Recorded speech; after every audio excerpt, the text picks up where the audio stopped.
Hello everyone. Last lecture में हमने 300 series को खत्म किया था।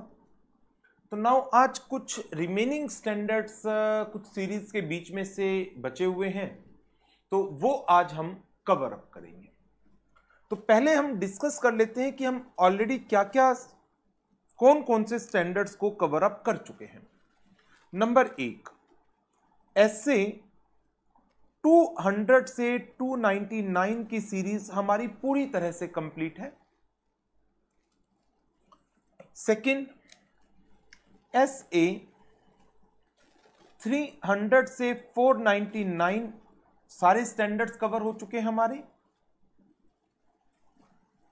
500 से 599 में एक स्टैंडर्ड बचा हुआ है 510, बाकी सब हम कवर कर चुके हैं। 600 की सीरीज में से SA 600 एंड 610 बचे हुए हैं और 620 मैंने आपको 500 ऑडिट एविडेंस के स्टैंडर्ड के साथ करा दिया था। 700 की सीरीज, इसमें से तो आई थिंक शायद सारे ही स्टैंडर्ड बचे हुए हैं।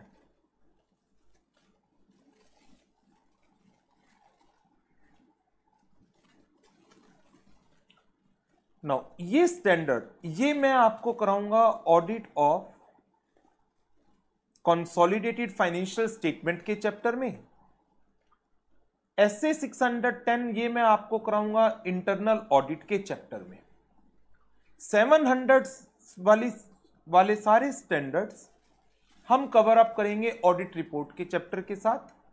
तो अब बचा क्या, 510 एंड 710, ये दो स्टैंडर्ड बचे हुए हैं जो हमें आज कवर अप करने हैं। तो आज के लेक्चर में मैं आपके साथ इन दो स्टैंडर्ड्स की डिस्कशन करने वाला हूं, 510 एंड 710 को। सो स्टार्ट करते हैं। 510 मैंने 500 की सीरीज कराते वक्त स्किप कर दिया था। उसके पीछे एक कारण था कि कई बार जब इनके क्वेश्चंस एग्जाम में पूछे जाते हैं तो एक कंफ्यूजन अराइज हो जाता है कि 510 अप्लाई होगा या 710 अप्लाई होगा। तो आज मैं आपको 510, 710 दोनों स्टैंडर्ड कवर करा रहा हूं। और इन स्टैंडर्ड्स को कवर स्टार्ट करने से पहले मैंने एक कुछ सिचुएशंस ली हैं ताकि 510 और 710 के डिफरेंस को आप समझ सकें। 510 का नाम क्या है, इनिशियल ऑडिट एंगेजमेंट। वो एंगेजमेंट जिनमें पिछले साल की फाइनेंशियल स्टेटमेंट या तो ऑडिट नहीं हुई थी या ऑडिट की गई थी by person other then the current auditor, means कोई और ऑडिटर था, प्रीडिसेसर ऑडिटर। तो इनिशियल ऑडिट एंगेजमेंट का केस है, लास्ट ईयर की फाइनेंशियल स्टेटमेंट या तो ऑडिट नहीं हुई या किसी और ने ऑडिट की है। तो आप ऐसी फाइनेंशियल स्टेटमेंट्स की एग्जामिनेशन करते वक्त ओपनिंग बैलेंसेस को कैसे चेक करेंगे। जो करंट पीरियड के ओपनिंग बैलेंस है वो पिछले साल के क्लोजिंग है, और पिछले साल के क्लोजिंग या तो वो ऑडिट नहीं हुए या किसी और ने ऑडिट करे हैं। Comparative information, corresponding figures and comparative financial statement. Comparative information वो है कि जो करंट पीरियड की फाइनेंशियल स्टेटमेंट्स में पिछले सालों की इंफॉर्मेशन डिस्क्लोज की गई है। लाइक आप फाइनेंशियल स्टेटमेंट बना रहे हैं 2021 की और उसके साथ आपने 1920, 1819, 1718 उसके फाइनेंशियल फिगर्स को भी कंपैरेटिव उन फाइनेंशियल स्टेटमेंट्स के अंदर आपने उनकी कंपैरेटिव फिगर्स को शो किया है। लाइक करंट ईयर की सेल कितनी है 2021 की, 1920 में क्या थी, 1819 में क्या थी, 1718 में क्या थी। That is comparative information.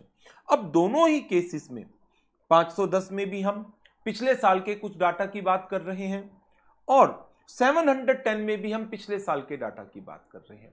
एक चीज ध्यान रखिए, 510 की जब मैं आपके साथ बात कर रहा हूं तो मैं 510 के अंदर पिछले साल के क्लोजिंग बैलेंसेस की बात कर रहा हूं, सिर्फ प्रीसीडिंग ईयर के या प्रीवियस ईयर के क्लोजिंग बैलेंसेस की बात कर रहा हूं, और वो भी एक पर्टिकुलर सिचुएशन में।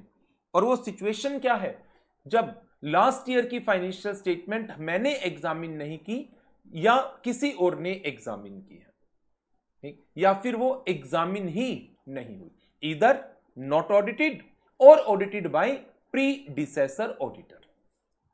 710 में हो सकता है पिछले साल की फाइनेंशियल स्टेटमेंट मैंने ही एग्जामिन की हो सकता है किसी और ने एग्जामिन की हो सकता है कि वो एग्जामिन ही ना हुई हो। दैट मींस 710 की एप्लीकेबिलिटी इनिशियल ऑडिट में भी है, रेकरिंग ऑडिट में भी है। 510 की एप्लीकेबिलिटी सिर्फ इनिशियल ऑडिट के केस में है। 710 की applicability initial as well as recurring दोनों में है। 510 की एप्लीकेबिलिटी तब है इनिशियल ऑडिट में ओपनिंग बैलेंसेस की एग्जामिनेशन करने के लिए, तो ओपनिंग बैलेंस करंट ईयर का ओपनिंग बैलेंस, इसका मतलब है प्रीवियस ईयर का क्लोजिंग बैलेंस। 710 की जब मैं बात करता हूं तो ना केवल पिछले सालों के क्लोजिंग बैलेंसेस, पिछले सालों की जो ट्रांजैक्शंस हुई हैं उनकी भी मैं बात करता हूं। मैं यहां पर सारी आइटम्स की बात करता हूं, चाहे वो P&L आइटम्स हैं या वो बैलेंस शीट की आइटम्स हैं। अब मैंने यहां पर कुछ एग्जांपल्स दिए हैं इन दोनों के डिफरेंसेस को फर्दर एक्सप्लेन करने के लिए। देखिए, सिचुएशन 1, मिस्टर एक्स हैं जो अपॉइंट हुए हैं as the auditor of ABC limited in its AGM dated 18 सितंबर 2019। Financial statement for the financial year 18-19 इनकी ऑडिट की है मिस्टर ए ने। Financial statement for the financial year 19-20 it includes comparative information. Comment on the applicability of 510 and 710 while auditing financial statements for financial year 1920. अब देखिए, 1920 के लिए mister x को appoint किया गया है 1920 के लिए, लेकिन इसका प्रीसीडिंग 18-19 की ऑडिट किसने कर रखी है? मिस्टर ए ने। इसका मतलब 1920 की ऑडिट क्या इनिशियल ऑडिट एंगेजमेंट है? यस, 510 एप्लीकेबल हो गया। क्या फाइनेंशियल स्टेटमेंट्स में 1920 की फाइनेंशियल स्टेटमेंट में 18-19 का डाटा भी डाला गया है? चेक करिए, लिखा हुआ है financial statement for financial year 1920 includes comparative information. Comparative information include है तो 710 भी एप्लीकेबल होगा। सिचुएशन नंबर 2 पर आ जाइए। मिस्टर एक्स अपॉइंट हुए हैं as the auditor of ABC limited in its AGM dated 19 सितंबर 2017। Comment on the applicability of 510, 710 while auditing the financial statement for financial year 1920। इसका मतलब है 17-18 की ऑडिट भी मिस्टर एक्स ने की, 18-19 की ऑडिट भी मिस्टर एक्स ने की, 1920 की ऑडिट भी कौन कर रहा है? Mister x. 2017 की बात करी है आपने, तो क्या ये इनिशियल ऑडिट का केस है? नो।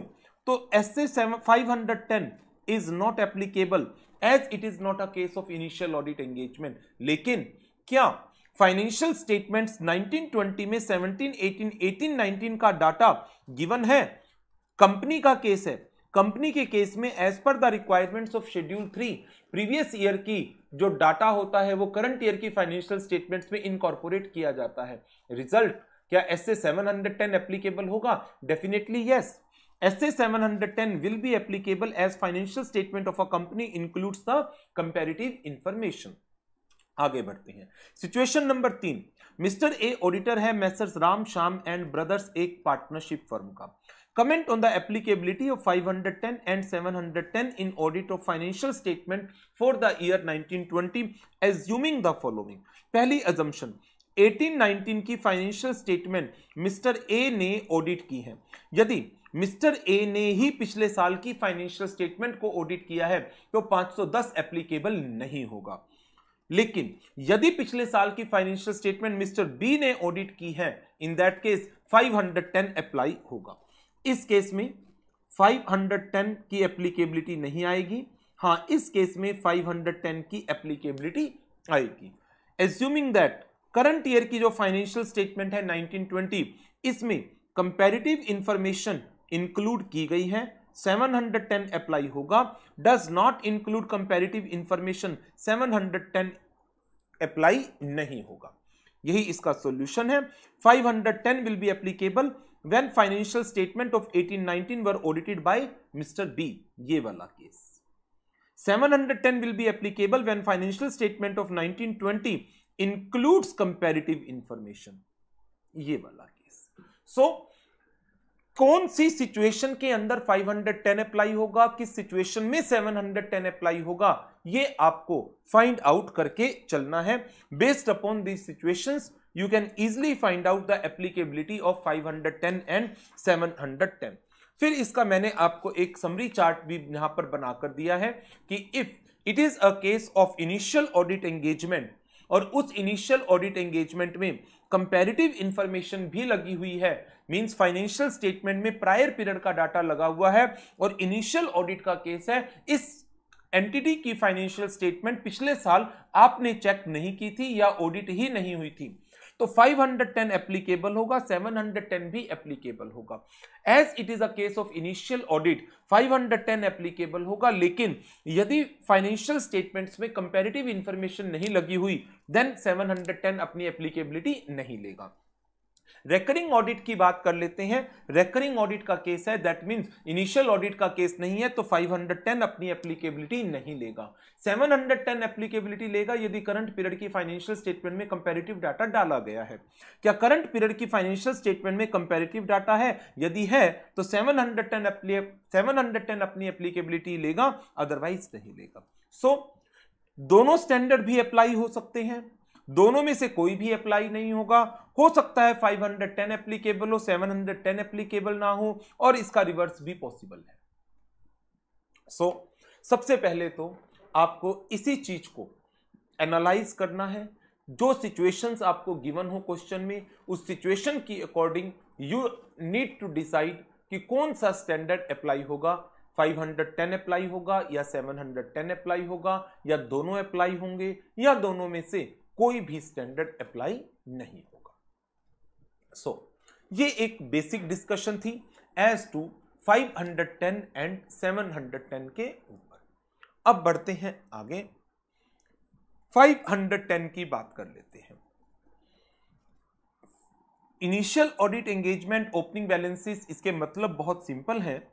इनिशियल ऑडिट एंगेजमेंट्स वो एंगेजमेंट है जिसमें financial statements for the prior period, पिछले साल की फाइनेंशियल स्टेटमेंट या तो ऑडिट नहीं हुई है, और ऑडिट हुई है तो किसी और ने ऑडिट की है, ऑडिटेड बाय अ प्रीडिसेसर ऑडिटर। ओपनिंग बैलेंसेस क्या होते हैं? Those account balances that exist at the beginning of the period, means closing balances of the prior period. These are based upon closing balances of the prior period and reflects the effects of transactions and events of prior period as well as the accounting policies that are applied in the prior period. क्या सिर्फ balances ही, means balance sheet के अंदर जो asset और liabilities की financial figures दी गई है, क्या सिर्फ वही ओपनिंग बैलेंसेस बनेंगी? नहीं, इसके साथ साथ जो डिस्क्लोजर्स भी दिए गए हैं उन बैलेंस शीट आइटम्स के रेफरेंस में, नोट्स टू अकाउंट्स में, वो भी ओपनिंग बैलेंसेस बनेंगे। They also include the matters which requires the disclosures that exist at the beginning of period like contingencies and the commitments. Now अब इसके बाद हमारी डिस्कशन आ जाती है ओपनिंग बैलेंसेस के ऊपर हमारे प्रोसीजर्स क्या होने चाहिए। अब देखिए, सिंपल सी बात है कि जो ओपनिंग बैलेंसेस हैं वो पिछले साल के क्लोजिंग बैलेंसेस हैं। यदि पिछले साल आपने ऑडिट की थी तब तो कोई प्रॉब्लम ही नहीं थी, लेकिन पिछले साल ऑडिट किसी और ने कर रखी है तो आपके लिए चैलेंज है। अब वो चैलेंज किस फॉर्म में है? नंबर 1, इनिशियल ऑडिट एंगेजमेंट में मैंने 2 सिचुएशंस कंसीडर की। नंबर 1, पहली सिचुएशन है पिछले साल की फाइनेंशियल स्टेटमेंट ऑडिट नहीं हुई। ऑडिट नहीं हुई तो चैलेंज ज्यादा है।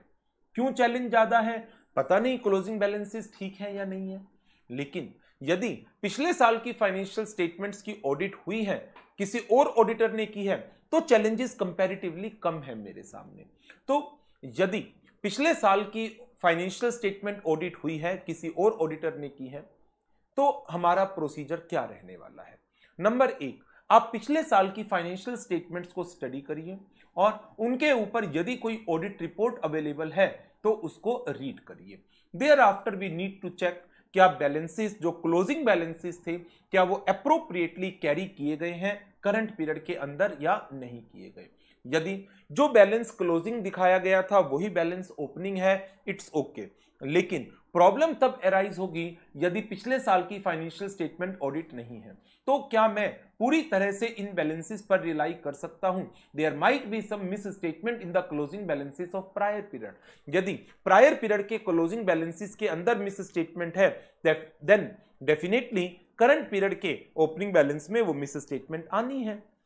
तो ऐसी सिचुएशन में ये स्टैंडर्ड सजेस्ट करता है आप कुछ लिमिटेड प्रोसीजर, नॉट कि बहुत ज्यादा प्रोसीजर, कुछ लिमिटेड प्रोसीजर्स परफॉर्म कर लीजिए on the closing balances of prior period. से फॉर एग्जांपल कि कोई डेटर्स हैं, क्रेडिटर्स हैं, कैश बैलेंसेस हैं, बैंक बैलेंसेस हैं, फिक्स्ड असेट्स हैं, तो उनके रेफरेंस में कुछ प्रोसीजर लाइक डेटर क्रेडिटर, कुछ बड़े बड़े वैल्यूज के डेटर क्रेडिटर से आप एक्सटर्नल कंफर्मेशन की डिमांड कर सकते हैं। बैलेंस शीट में बैंक बैलेंस दिया हुआ है, उस बैंक बैलेंस की कंफर्मेशन के लिए आप बैंक स्टेटमेंट से उसको वेरीफाई कर सकते हैं। असेट्स दिखाए गए हैं, बिल्डिंग, लैंड, बिल्डिंग, आप उनकी टाइटल डीड्स चेक कर सकते हैं, म्युनिसिपल टैक्स की पेमेंट चेक कर सकते हैं। उनसे हमें आइडिया लग जाएगा कि जो आइटम दिखाई गई है प्रायर पीरियड की फाइनेंशियल स्टेटमेंट्स में क्या वो ठीक है या नहीं। और यदि वो ठीक है, आपने थोड़ा सा उनको बहुत डिटेल में तो नहीं, लिमिटेड एग्जामिनेशन किया, तो उसके बेसिस पर आप एक एश्योरेंस ले सकते हैं कि वो बैलेंस सही होंगे। But at the same time, क्योंकि पिछले साल की फाइनेंशियल स्टेटमेंट ऑडिट नहीं हुई थी, तो आपको एक काम जरूर करना चाहिए, आपको एक रिटर्न रिप्रेजेंटेशन ले लेनी चाहिए मैनेजमेंट से as to non audit of financial statement for the prior period. And at the same time जब आप अपनी ऑडिट रिपोर्ट बनाएं तो आप अपनी ऑडिट रिपोर्ट में एक अदर मैटर पैरा और डाल दें, सो दैट आप अपनी रिस्पॉन्सिबिलिटी क्लियर कर दें कि ये बैलेंसेस प्रायर पीरियड के हैं, जो ओपनिंग है, जो करंट पीरियड का ओपनिंग है वो प्रायर पीरियड का क्लोजिंग बैलेंस था और वो लास्ट ईयर ऑडिट नहीं हुआ है या फिर it was audited by other auditor. तो आप इस तरीके से आपने अपना प्रोसीजर परफॉर्म किया। नाउ अब आपके सामने एक और सिचुएशन आ सकती है कि लास्ट ईयर की फाइनेंशियल स्टेटमेंट ऑडिट हुई थी, लेकिन उस ऑडिटर ने मॉडिफाइड ओपिनियन दे रखी है लास्ट ईयर की फाइनेंशियल स्टेटमेंट्स के ऊपर। अब वही फाइनेंशियल आइटम करंट पीरियड में ओपनिंग बनी है, तो अब आपको देखना है क्या वो मॉडिफिकेशंस रिजॉल्व हो गई या नहीं हो गई। यदि मॉडिफिकेशन रिजॉल्व नहीं हुई तो आपको करंट पीरियड के अंदर देखना है उसका क्या इंपैक्ट पड़ रहा है। सो इन दैट मैनर हमारे प्रोसीजर्स अप्लाई हो जाते हैं जो हमें परफॉर्म करने होंगे ओवर द ओपनिंग बैलेंसेस। सबसे पहला काम, पिछले साल की फाइनेंशियल स्टेटमेंट्स को along with audit report read करिए और एनालाइज करिए और समझने की कोशिश करिए क्लोजिंग बैलेंस क्या थे, किस तरीके की उनकी क्लासिफिकेशन थी, क्या उनकी डिस्क्लोजर्स थे। पहला काम। दूसरे नंबर पर फिर आप चेक करिए कि जो पिछले साल का क्लोजिंग है वो करंट पीरियड में सेम कैरी फॉरवर्ड हुआ है या नहीं हुआ। तो पहले ये 2 पॉइंट कवर करते हैं, बहुत इंपॉर्टेंट क्वेश्चन है ये, इस स्टैंडर्ड में से सबसे इंपॉर्टेंट क्वेश्चन ही ये है। ऑडिटर शुड स्टडी, क्या स्टडी करे? प्रायर पीरियड की फाइनेंशियल स्टेटमेंट और इनके ऊपर यदि auditor report their own if any, क्योंकि हो सकता है प्रायर पीरियड की फाइनेंशियल स्टेटमेंट ऑडिट ही ना हुई हो। दोनों ही पॉसिबल है, दोनों ही पॉसिबिलिटी है ना। An engagement in which financial statement for prior period are either not audited, audit नहीं है तो ऑडिट रिपोर्ट नहीं होगी, ऑडिट हुई होगी किसी और ने की है तो ऑडिट रिपोर्ट अवेलेबल होगी। So as to obtain the information with respect to closing balances of the prior period, auditor should also examine whether the closing balances of prior period are appropriately carried as opening balance in current period. Last year का जो closing balance है वही तो current period का opening balance बनेगा, तो आपको उनका कैरी फॉरवर्ड भी चेक करना है कि क्या सेम वैल्यू के ऊपर बैलेंसेस कैरी फॉरवर्ड हुए हैं या नहीं हुए हैं। इन केस यदि कोई डिफरेंस अराइज होता है,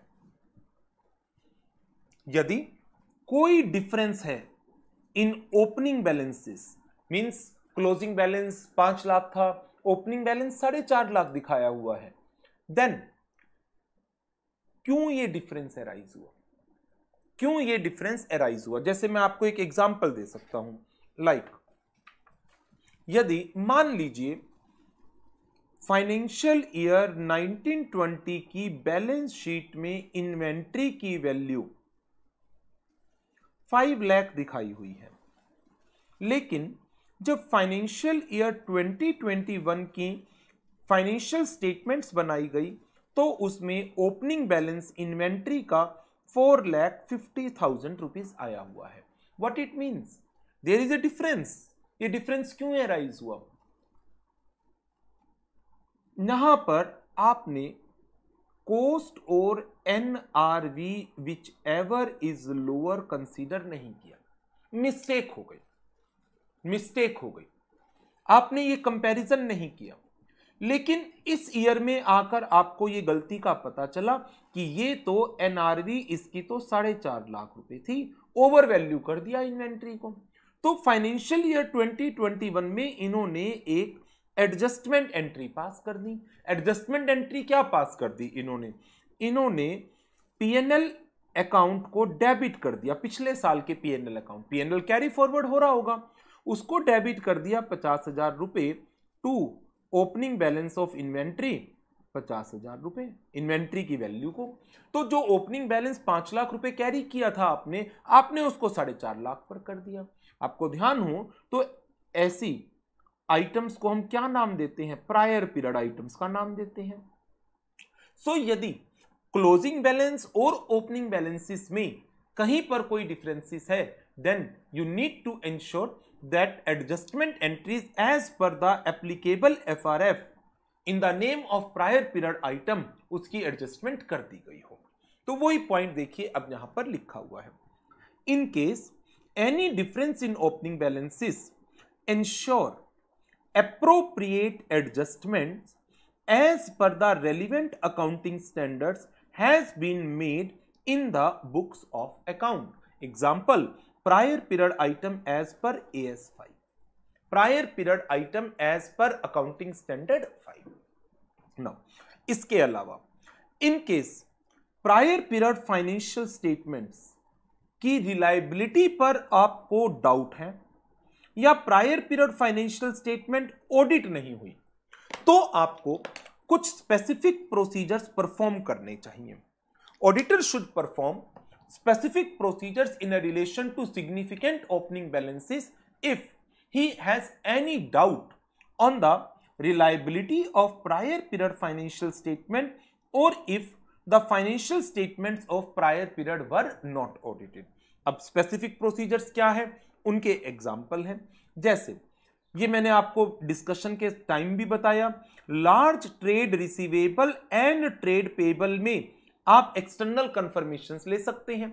जैसे मान लीजिए आप फाइनेंशियल ईयर 2021 के लिए ऑडिट कर रहे हैं, तो फाइनेंशियल ईयर 1920 के एंड पर जो डेटर क्रेडिटर थे उनकी बैलेंस कंफर्मेशन आप ले लो 2021 में, क्या दिक्कत है, ले सकते हैं।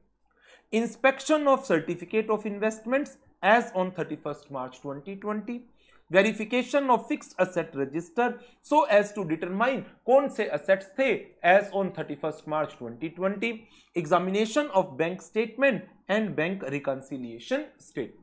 ये कुछ स्पेसिफिक प्रोसीजर्स है जो मुझे अप्लाई करने चाहिए, पर्टिकुलरली तब जब लास्ट ईयर की फाइनेंशियल स्टेटमेंट इधर ऑडिट नहीं हुई है और they were audited by the predecessor auditor और आपको डाउट है। आगे बढ़ते हैं।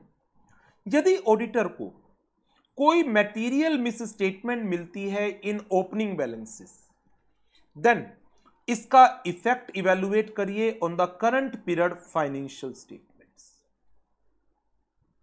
करंट पीरियड फाइनेंशियल स्टेटमेंट पर इसका इंपैक्ट। अब मान लीजिए ये 5 लाख का 5 लाख ही था और आपने ओपनिंग बैलेंस से 4.5 लाख ना लेकर 5 लाख ही लिया, तो इसका मतलब ये ओपनिंग बैलेंस है तो गलत ना। आपने इवेलुएट किया और देखा कि जो ये ओपनिंग बैलेंस की इन्वेंट्री थी ये करंट पीरियड में 4,50,000 रुपए की सेल हुई है।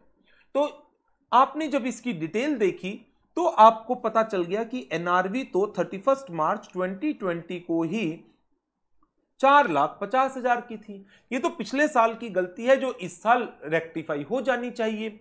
मैंने मैनेजमेंट को कहा, मैनेजमेंट ने इसको करेक्ट करने से मना कर दिया। अब मैनेजमेंट ने इसको करेक्ट करने से मना कर दिया तो इसका इंपैक्ट क्या हो रहा है? करंट ईयर का पीएनएल, करंट ईयर का ग्रॉस प्रॉफिट, करंट ईयर के नेट प्रॉफिट, करंट ईयर का gross profit as well as current year का नेट प्रॉफिट इंपैक्ट होगा या नहीं होगा? ट्रेडिंग की आइटम है, 4.5 लाख की जगह आपने इसको 5 लाख रुपए डेबिट कर दिया तो इसका इंपैक्ट क्या होगा? यदि मान लो क्रेडिट साइड आपकी 15 लाख है, 15 में से 5 माइनस करोगे 10 लाख का प्रॉफिट आएगा, बट 15 में से 4.5 माइनस करोगे तो 10.5 लाख का प्रॉफिट आएगा। अब आपने क्या कर दिया? करंट ईयर के प्रॉफिट को डाउन कर दिया, ये 5 लाख रुपए यहां पर दिखाकर 50,000 रुपए से आपने दिखाना चाहिए था आपको 4.5 लाख रुपए, जिसके कारण आपका प्रॉफिट जो निकल करके आता वो डिफर कर रहा है उस फिगर से जब आपने ओपनिंग बैलेंस कितना दिखाया? 5 लाख रुपए का। तो क्या करंट पीरियड की फाइनेंशियल स्टेटमेंट अफेक्ट हो रही है इस गलती के कारण? डेफिनेटली हां। Okay, if auditor identify any material misstatement in the opening balance, auditor should evaluate its effect on current period। Current period पर इफेक्ट पड़ रहा है, मैनेजमेंट को कहो ठीक कर दे, मैनेजमेंट ठीक कर देती है, बहुत अच्छी बात है, 450 के अकॉर्डिंग आप अपना काम कर लो। बट यदि मैनेजमेंट ठीक करने से मना कर देती है then modify the opinion. If misstatement affect the current period financial statements, auditor should communicate to management and request for the necessary correction and disclosure in the current period financial statement। यदि appropriate accounting adjustment disclosures कर दिए गए बहुत अच्छी बात है, problem तब आएगी जब नहीं किए गए। नहीं किए गए then auditor is required to modify the audit opinion either qualified or adverse based upon the pervasiveness of the misstatement। However, जब ऑडिटर ने ऐसी कुछ चीजें मैनेजमेंट को बताई, मैनेजमेंट ने उसके काम पर लिमिटेशंस लगाना शुरू कर दिया और कहा पिछले साल की आइटम्स को आपको इवैल्यूएट करने की जरूरत नहीं है। मान लो ऑडिटर को कहीं पर डाउट है और ऑडिटर ये प्रोसीजर्स परफॉर्म करना चाह रहा है पिछले साल की आइटम्स के ऊपर, बट मैनेजमेंट ने डिनाई कर दिया और उसको नेसेसरी सपोर्ट फैसिलिटीज प्रोवाइड नहीं की। इन सिचुएशन में auditor is not able to conclude कि क्या opening balances they reflects true and fair view or not। in that situation auditor क्या करे? again modify the opinion, लेकिन यहां पर adverse की जगह disclaimer की बात आएगी। if auditor is not able to collect the audit evidence with respect to the opening balances due to the limitations imposed by the management or any other reason, auditor should modify the opinion and that modification may be either qualified or disclaimer। या तो qualified या फिर disclaimer। ये हमारा standard था 510, छोटा सा standard है। एक बार इसकी क्विक रिवीजन और ले लेते हैं। इनिशियल ऑडिट एंगेजमेंट क्या है? एक ऐसी engagement in which the financial statements of prior period were दो situation, either not audited or audited by the predecessor auditor. Number 2, opening balance. Opening balance क्या होते हैं? They are the balances that exist at the beginning of period and definitely they are the closing balances of prior period financial statement. And not only the balances, they also includes the disclosures of the items that requires disclosure in the financial statements। Now अब auditor के procedures क्या हैं? Auditor के procedures में सबसे पहली बात आ जाती है कि आप प्रायर पीरियड फाइनेंशियल स्टेटमेंट्स को स्टडी करें, including auditor reports thereon if there is, and thereafter you need to evaluate whether the closing balances of prior period were appropriately carried to the current year or not.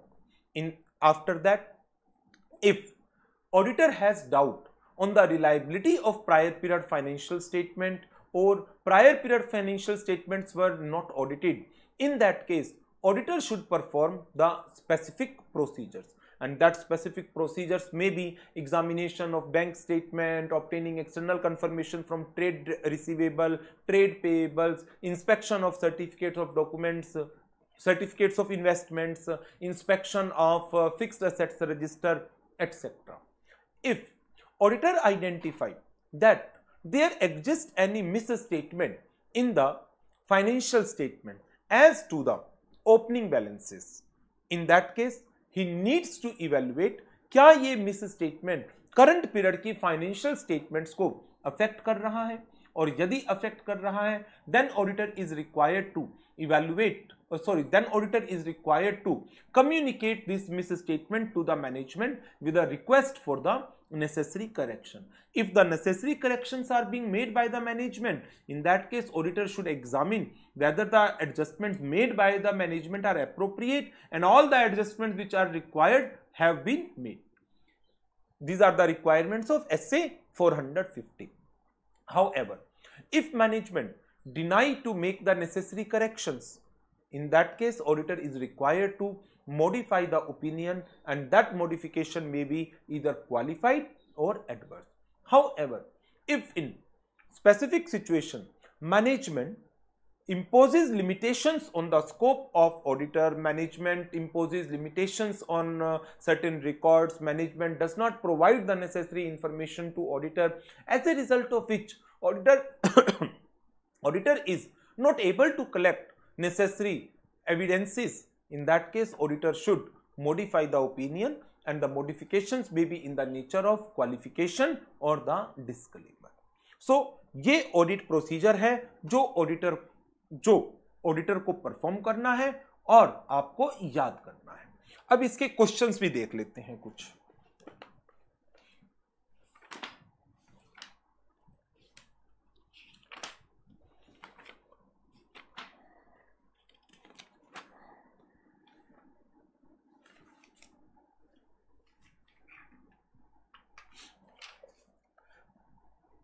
First question है what are initial audit engagement, simple.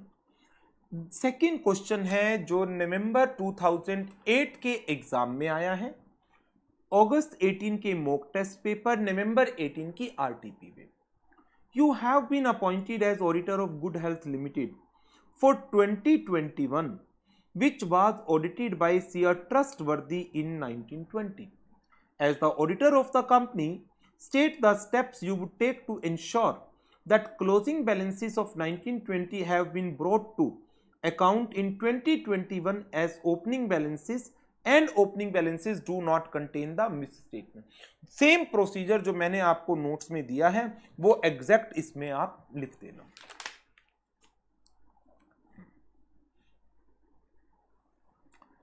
फिर मैं आपको इसका question करा रहा हूं अक्टूबर 18 के mock test paper में और मई 20 के भी मॉक टेस्ट पेपर में ये क्वेश्चन पूछा गया है।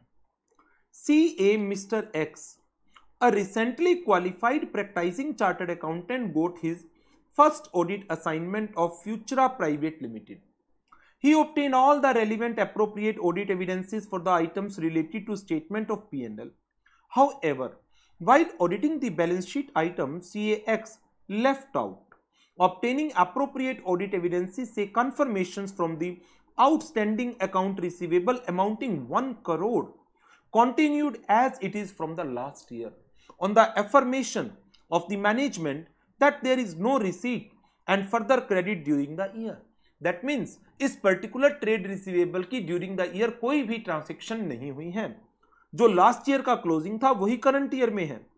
CAX therefore excluded from the audit program the audit of account receivable on the understanding that it pertains to the preceding year which was already audited by predecessor auditor।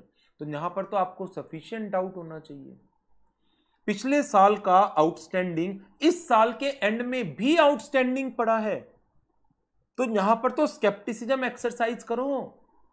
1 crore जो 31 मार्च 19 को भी था, वही बैलेंस 31 मार्च 20 को भी आउटस्टैंडिंग पड़ा है और उससे कोई रिसीट नहीं हुई, कोई फर्दर क्रेडिट नहीं हुआ इस अकाउंट में, पूरा साल भर निकल गया। इसके ऊपर तो डिटेल्ड प्रोसीजर परफॉर्म करने की जरूरत थी। Auditor needs to perform specific procedure. क्या आपको डाउट अराइज नहीं हो रहा? क्या इस सिचुएशन में आपको डाउट अराइज नहीं हो रहा? क्या auditor should perform the specific procedure in relation to significant opening balances if he has any doubt over the reliability. 1 crore रुपए का बैलेंस 31 मार्च 19 को भी था और वही 1 करोड़ 31 मार्च 20 को भी है। Sufficient doubt exist. आंसर यही प्रोसीजर आपको इसके अंदर लिखना है। So this is all about the SA 510। अब बढ़ते हैं आगे और हमारा नेक्स्ट स्टैंडर्ड है SA 710।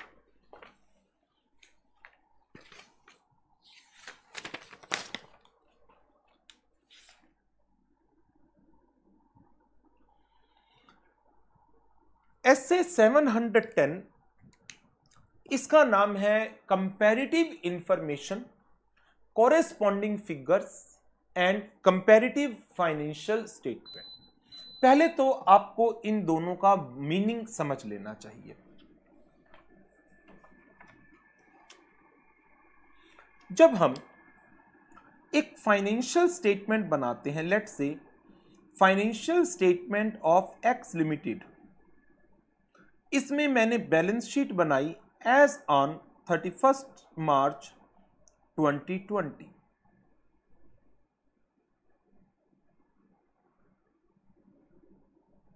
तो हम क्या करते हैं,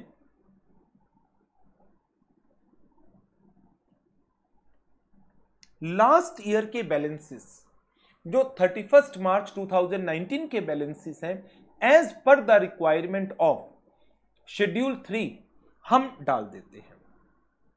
लेकिन क्या ये एक पर्टिकुलर डेट की बैलेंस शीट है या ये 2 डेट्स की बैलेंस शीट है?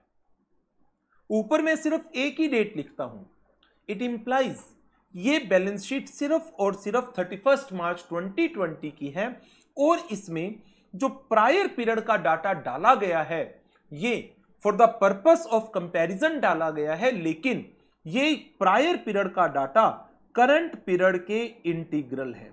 इसकी स्टैंड एलोन कोई वैल्यू नहीं है, नो स्टैंड एलोन कंसीडरेशन। आपको 31 मार्च 19 की कोई बैलेंस चेक करनी हो, क्या आप इस बैलेंस शीट से ले सकते हैं? नो। इस बैलेंस शीट से आप 31 मार्च 20 की फिगर ले सकते हैं और कंपैरिजन के लिए 31 मार्च 19 देख सकते हैं, बट क्योंकि इसकी स्टैंड एलोन वैल्यू नहीं है, ये सिर्फ कंपैरिजन के लिए आपने डाला है, लीगल रिक्वायरमेंट्स को पूरा करने के लिए, और ऊपर आपने कहा ये बैलेंस शीट एक पर्टिकुलर डेट की है, ये बैलेंस शीट एक पर्टिकुलर डेट की है। बट एक दूसरा तरीका भी हो सकता है बैलेंस शीट को बनाने का, और वो क्या हो सकता है? मान लो मैं लिखता हूं balance sheet of ABC and associates as on 31st March 19 and 31st March 20।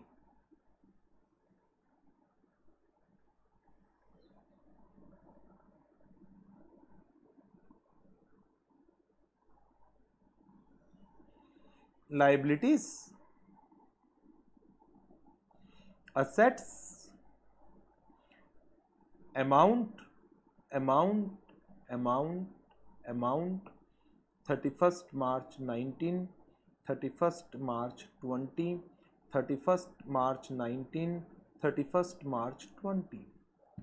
Now अब देखिए यहां पर क्या ये दो बैलेंस शीट हैं या ये एक बैलेंस शीट है? क्लियरली मेंशन है दो डेट्स। दैट मीन्स क्या यहां पर जो 31 मार्च 19 का डाटा दिया गया है, क्या इनकी अपनी एक स्टैंड एलोन वैल्यू है? जी हां, इनकी अपनी एक स्टैंड एलोन वैल्यू है। क्या आपने इंडियन कॉन्टेक्स्ट में फाइनेंशियल रिपोर्टिंग फ्रेमवर्क के अंदर किसी भी एंटिटी के ऐसी दो डेट्स लिखी हुई देखी है? नहीं। इंडियन कॉन्टेक्स्ट में ये वाला फ्रेमवर्क जनरली अप्लाई नहीं होता। इंडियन कॉन्टेक्स्ट में जो फ्रेमवर्क अप्लाई होता है वो ये वाला होता है जहां पर प्रायर पीरियड है वो करंट पीरियड का इंटीग्रल होता है, और ऑडिटर जब अपनी रिपोर्ट करता है तो वो अपनी रिपोर्टिंग में भी सिर्फ एक ही डेट को यूज करता है और दूसरी डेट का कोई रेफरेंस अपनी रिपोर्ट के अंदर नहीं देता है। इन द सिमिलर मैनर, लेकिन जब इस तरीके की फाइनेंशियल स्टेटमेंट्स को बनाया जाता है तो ऑडिटर भी जब अपनी रिपोर्ट करेगा तो वो लिखेगा we have audited the financial statements of so and so entity which comprise of the balance sheet. दोनों डेट्स को मेंशन करेगा, वो दोनों की दोनों डेट्स को अपनी ऑडिट रिपोर्ट में रेफर करेगा। सो जहां पर प्रायर पीरियड की फाइनेंशियल स्टेटमेंट इंटीग्रल होंगी of current year financial statements, prior period की फाइनेंशियल स्टेटमेंट को कोई सेपरेट रेफरेंस नहीं दिया जाएगा, no separately reference is required. तो ऐसी कंपैरेटिव इंफॉर्मेशन को नाम दिया जाता है कॉरेस्पॉन्डिंग फिगर्स का। लेकिन यदि prior period financial statement they are not integral of current year financial statement, separate reference is given in audit report, separate reference is given on the financial statements title, then ऐसी financial statements को नाम दिया जाता है comparative financial statement का। और ये दोनों एग्जाम्पल हैं किसके? कंपैरेटिव इंफॉर्मेशन के। और यही हमारे स्टैंडर्ड का नाम है comparative information, corresponding figures and comparative financial statements का। तो ऐसे 710 जो अब हमें पढ़ना है, comparative informations, corresponding figures and comparative financial statement. But Indian context में ये वाला फ्रेमवर्क नहीं चलता, जो फ्रेमवर्क चलता है वो है कॉरेस्पॉन्डिंग फिगर्स का फ्रेमवर्क। सो सबसे पहले तो आप इनके मीनिंग्स को ही पढ़ लीजिए। मीनिंग क्या है इन तीनों वर्ड्स के? मीनिंग ऑफ कंपैरेटिव इंफॉर्मेशन, वो अमाउंट एंड डिस्क्लोजर्स जो फाइनेंशियल स्टेटमेंट में इंक्लूड किए गए हैं इन रिलेशन टू वन और more prior period in accordance with the applicable financial reporting framework. Corresponding figures, ये वो कंपैरेटिव इंफॉर्मेशन है जहां पर amount and other disclosures for the prior period they are included as the integral part of current period financial statement, and they are intended to be read only in a relation to amount and other disclosures relating to the current period। इसका मतलब इनकी अपनी कोई भी stand alone value नहीं है। लेकिन जब मैं कंपैरेटिव फाइनेंशियल स्टेटमेंट्स की बात करता हूं तो कंपैरेटिव फाइनेंशियल स्टेटमेंट्स क्या हैं? ये वो कंपैरेटिव इंफॉर्मेशन है जहां पर amount and other disclosures for the prior period they are included for comparison with the financial statement of the current period. इसका मतलब इंटीग्रल नहीं है, and if audited they are referred to in the auditor's opinion. Means इनकी अपनी एक stand alone value होती है। Indian context के अंदर जो फाइनेंशियल रिपोर्टिंग फ्रेमवर्क्स हैं वो सब कॉरेस्पॉन्डिंग फिगर्स पर बेस्ड है, कंपैरेटिव फाइनेंशियल स्टेटमेंट्स के ऊपर एज सच बेस्ड नहीं है। नाउ अब बात कर लेते हैं ऑडिट प्रोसीजर्स की। ऑडिट प्रोसीजर्स क्या है?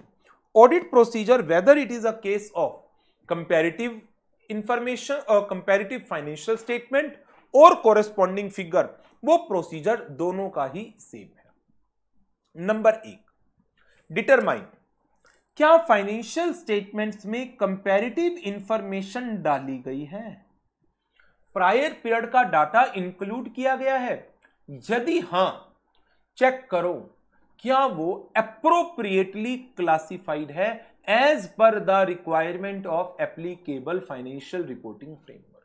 मींस उसकी classification either as the corresponding figure और as comparative financial statement based upon the requirements of FRF. जैसे हमारा शेड्यूल 3 कंपनीज एक्ट 2013 का, उसमें कंपैरेटिव इंफॉर्मेशन की डिमांड की गई है, but that is on the basis of corresponding figures.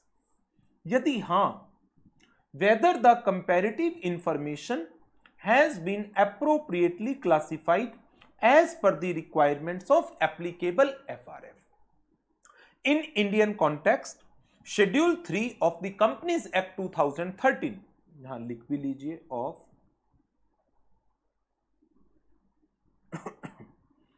Companies Act 2013 requires the classification of comparative information as the corresponding figure। पहला काम हो गया कि एफआरएफ के हिसाब से आपने कंपैरेटिव इंफॉर्मेशन को दिया। नंबर 2, जो इस साल की कंपैरेटिव है वो पिछले साल करंट होगी या नहीं होगी।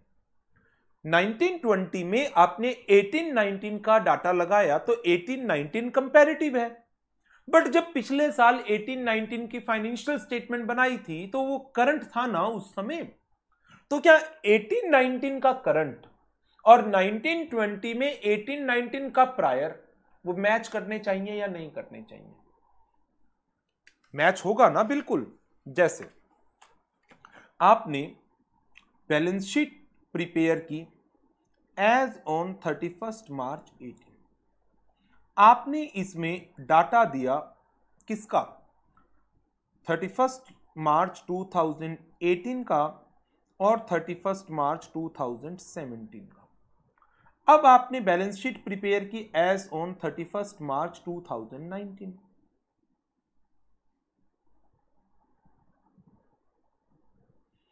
इसमें आपने डाटा दिया 31 मार्च 2019 और इसका कंपैरेटिव 31 मार्च 2018। जो ये करंट पीरियड के अंदर प्रायर है, क्या ये पिछले साल की फाइनेंशियल स्टेटमेंट में खुद करंट था या नहीं था? यस। तो क्या ये बैलेंस एप्रोप्रिएटली कैरी फॉरवर्ड होने चाहिए या नहीं होने चाहिए? बिल्कुल। तो आपका दूसरा काम क्या है? यही चीज को चेक करना।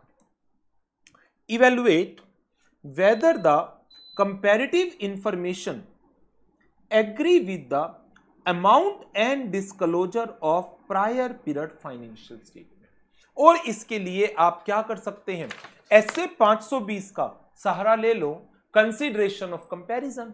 ऐसे 520 दो तरह के कंसीडरेशंस की बात करता है, consideration of comparison and consideration of relationship.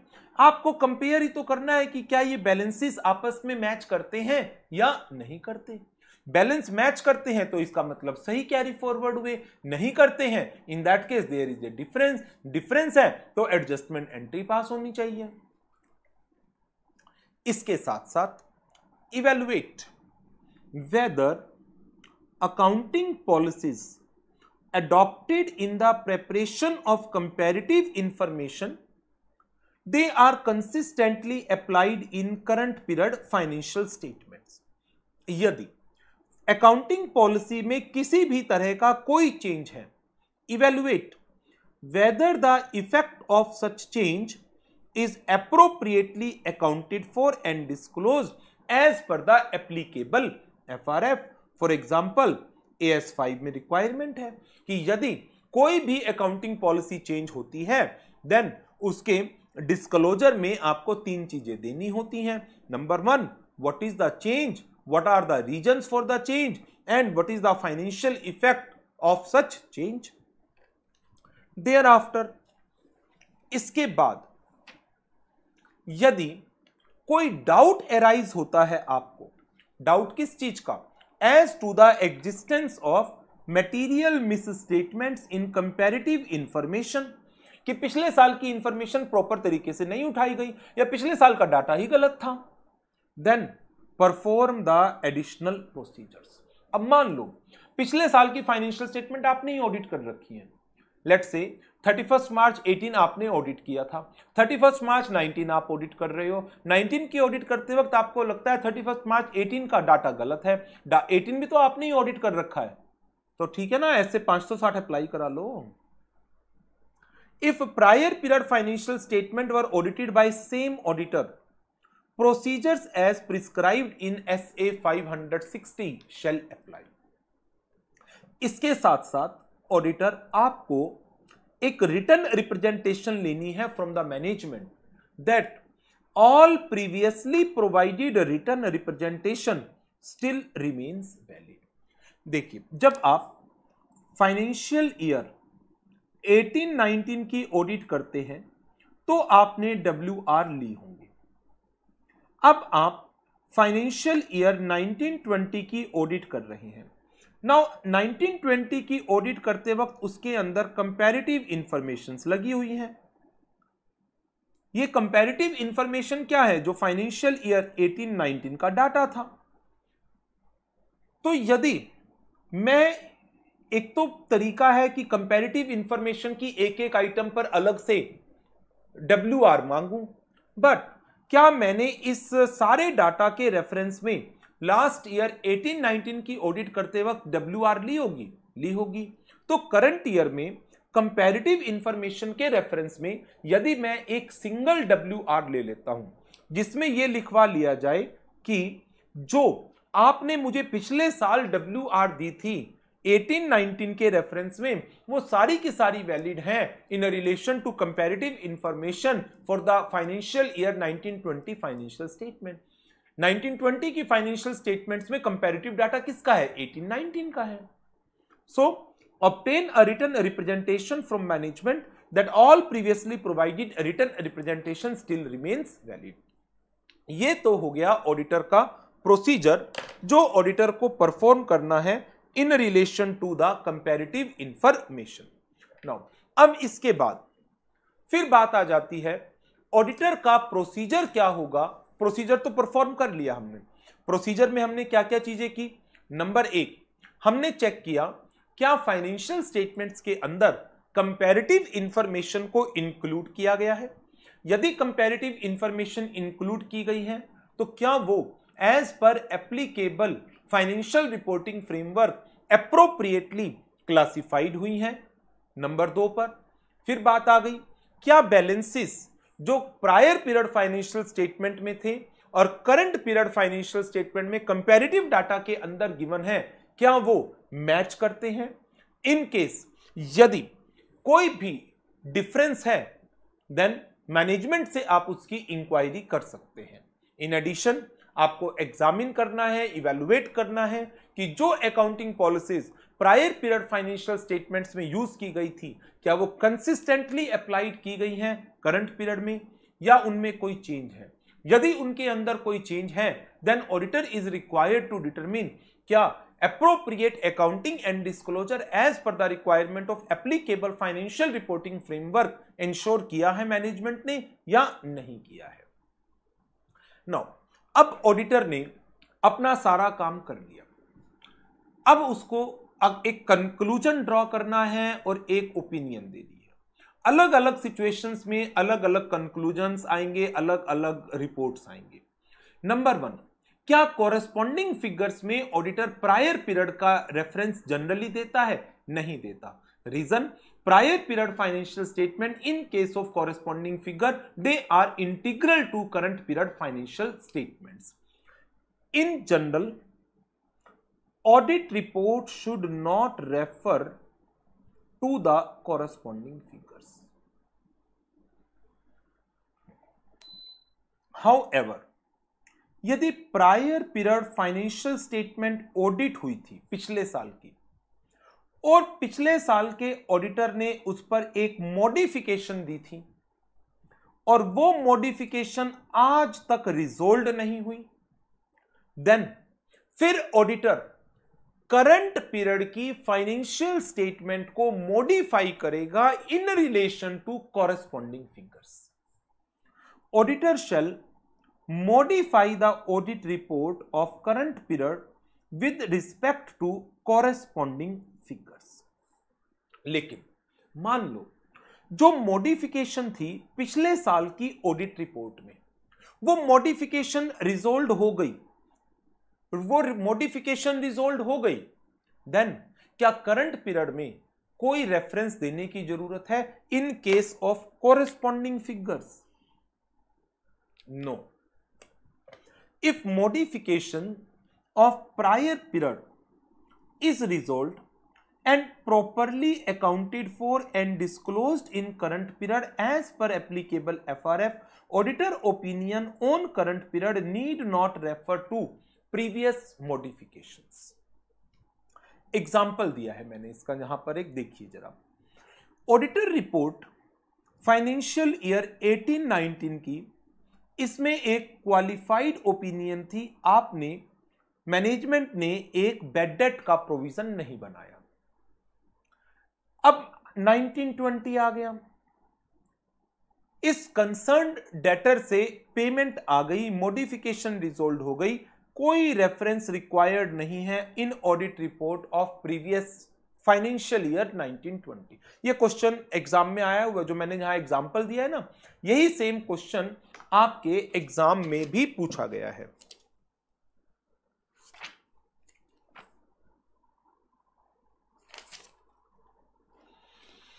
1, 2, 3 bar, November 14, May 9, May 18.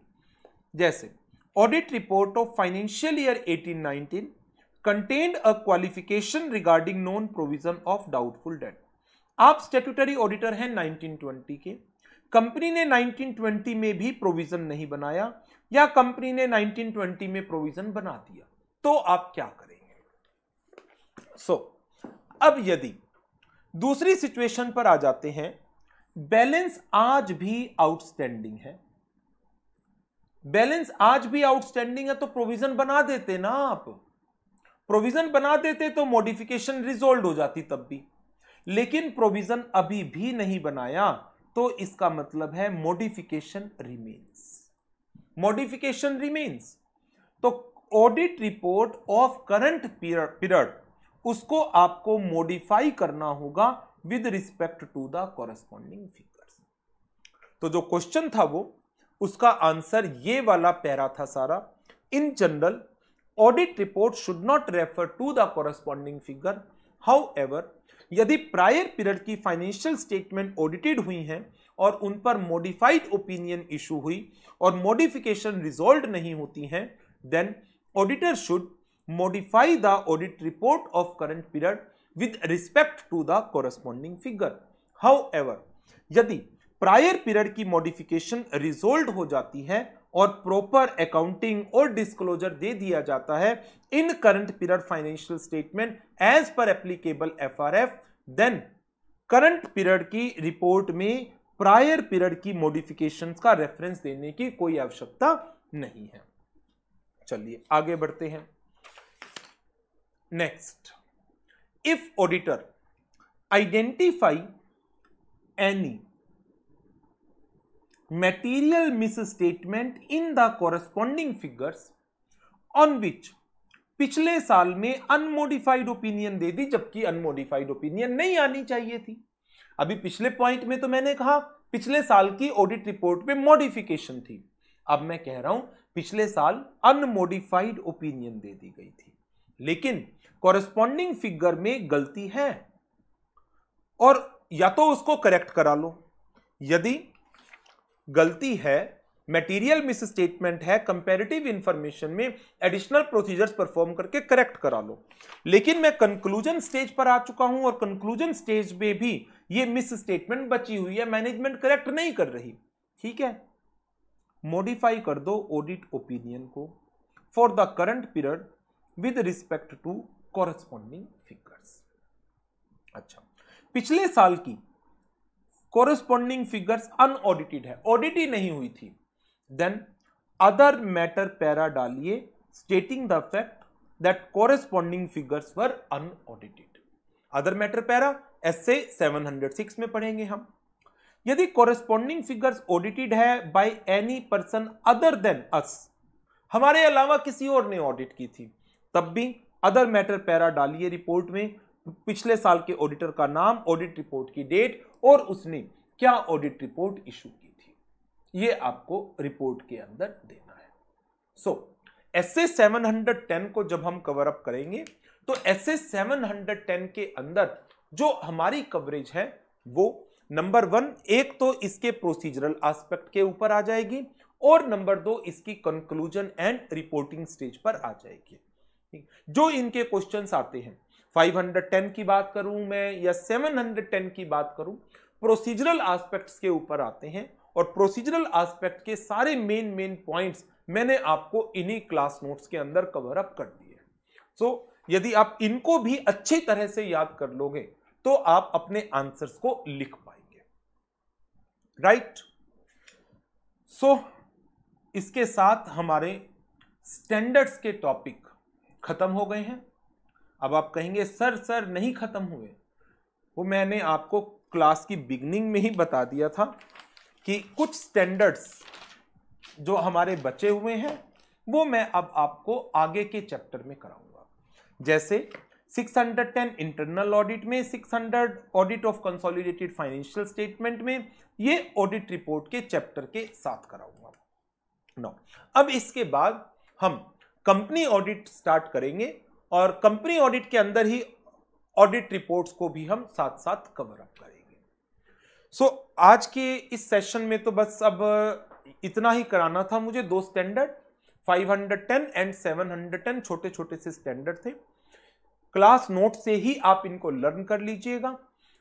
Question bank से इनके क्वेश्चंस की प्रैक्टिस जरूर करिएगा और नेक्स्ट लेक्चर से फिर हम company audit and audit report इन 2 टॉपिक्स की शुरुआत करेंगे। आज के लिए इतना ही। Good bye, take care.